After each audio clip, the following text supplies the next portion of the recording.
হরে কৃষ্ণ। সুধী গৌর ভক্তবৃন্দ,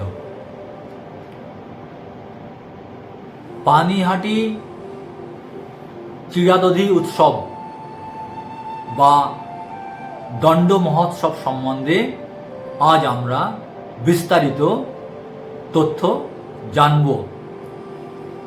আগামী 27শে জুন 2026 বাংলা 12ই আষাঢ় শনিবার পানিহাটি চিরাদধি উৎসব বা দণ্ড মহোৎসব ভগবান শ্রীকৃষ্ণ চৈতন্য মহাপ্রভুর পরম ভক্ত রঘুনাথ দাস গোস্বামীকে নিত্যানন্দ মহাপ্রভু স্নেহের বশবর্তী হয়ে বলেছিলেন, তুমি লুকিয়ে লুকিয়ে আমার প্রভু শ্রীচৈতন্য মহাপ্রভুর সঙ্গ লাভ করে তাঁর প্রেম লাভ করতে চাও, কিন্তু চৈতন্য মহাপ্রভু যে আমার পরম ধন, তাকে তুমি আমাকে লুকিয়ে লাভ করতে পারবে না।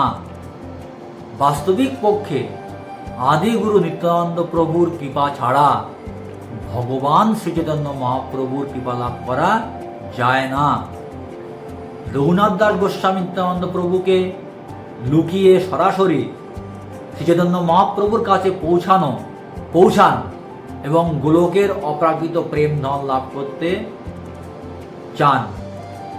তখন নিত্যানন্দ মহাপ্রভু স্নেহের ছলে রঘুনাথ দাস গোস্বামীকে বলেছিলেন, চোর, তোমাকে আমি এর শাস্তি দেব। তোমার সমস্ত ধন সম্পত্তি বা ঐশ্বর্য দিয়ে আজ আমার সমস্ত ভক্ত ও সঙ্গীদের চিড়ে ও দই খাওয়াতে হবে। এই আদেশের পরেই রঘুনাথ দাস গোস্বামী ভক্তদের জন্য পানিহাটিতে দই চিড়ার বিশাল আয়োজন বা চিড়া দই উৎসব সম্পন্ন করেন। শ্রীল কৃষ্ণদাস কবিরাজ গোস্বামী বিরচিত চৈতন্য চৈতামৃত গ্রন্থের অন্তলীলা 6ষ্ঠ পরিচ্ছেদে উল্লেখ করা হয়েছে, সপ্তগ্রামের জমিদার পুত্র শ্রী রঘুনাথ দাস গোস্বামীর গৃহত্যাগ, শ্রীচৈতন্য মহাপ্রভুর সাক্ষাৎ লাভ এবং তার আদেশে পানিহাটিতে নিত্যানন্দ প্রভুর কাছে দই চিড়ে বিতরণের অর্থাৎ দণ্ড মহোৎসবের চমৎকার বর্ণনা। নিত্যানন্দ প্রভু ভক্তদের নিয়ে যে চিরাদধি ভোজন করেছিলেন তার বিবরণ এই অধ্যায়ের মূল বিষয়বস্তু। শ্রীল বৃন্দাবন দাস ঠাকুর বিরচিত চৈতন্য ভাগবত গ্রন্থের অন্তখণ্ডে পানিহাটি গ্রামের প্রাচীন মাহাত্ম্য এবং শ্রীচৈতন্য মহাপ্রভুর স্বয়ং পানিহাটিতে অবস্থান ও তাঁর লীলার কথা উল্লেখিত হয়েছে। এই উৎসবের ঐতিহাসিক গুরুত্ব।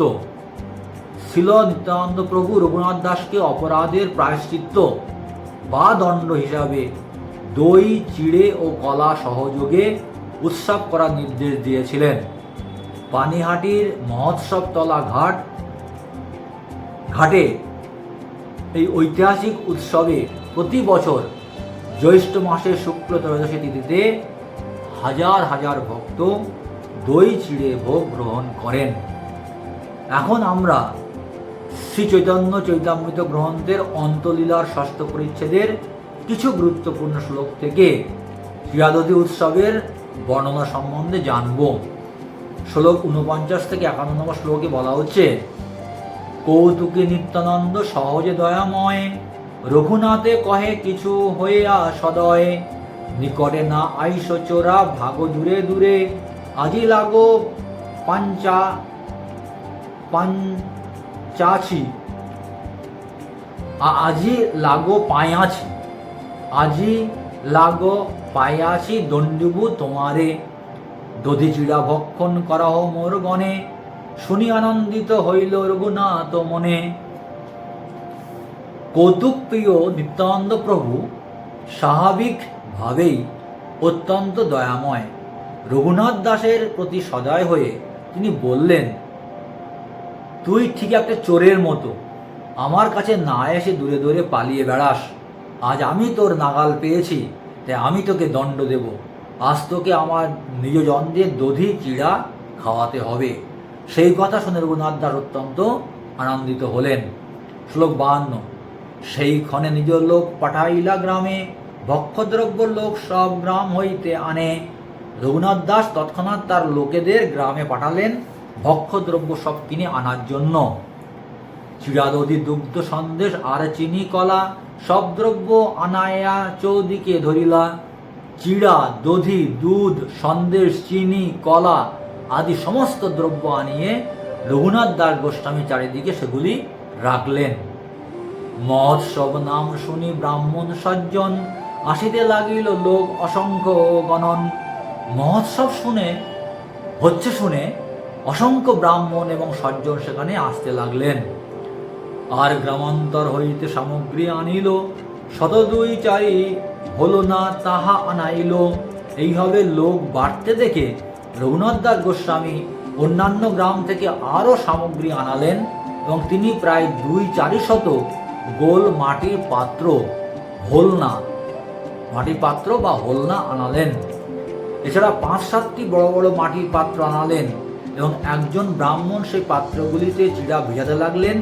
এক স্থানে গরম দুধে চিড়া ভিজিয়ে তার অর্ধেক দধি, চিনি ও কলার সঙ্গে মেশানো হলো, আর অর্ধেক ঘন দুধের সঙ্গে মিশিয়ে তার সঙ্গে চাপা কলা, চিনি, ঘি এবং কর্পূর মেশানো হলো। এরপরে চাতালের উপরে নিত্যানন্দ প্রভু তার নিজ ভক্তদের নিয়ে মণ্ডলী রচনা করে বসলেন। রামদাস, সুন্দরানন্দ, গদাধর দাস, মুরারি, কমলাকর, সদাশিব, পুরন্দর, ধনঞ্জয়, জগদীশ, উদ্ধারণ দত্ত ঠাকুর প্রমুখ অসংখ্য ভক্তরা নিত্যানন্দ প্রভুর চারিপাশে বসে পড়লে প্রত্যেককে 2টি করে মৃৎ পাত্র দেওয়া হয়েছিল।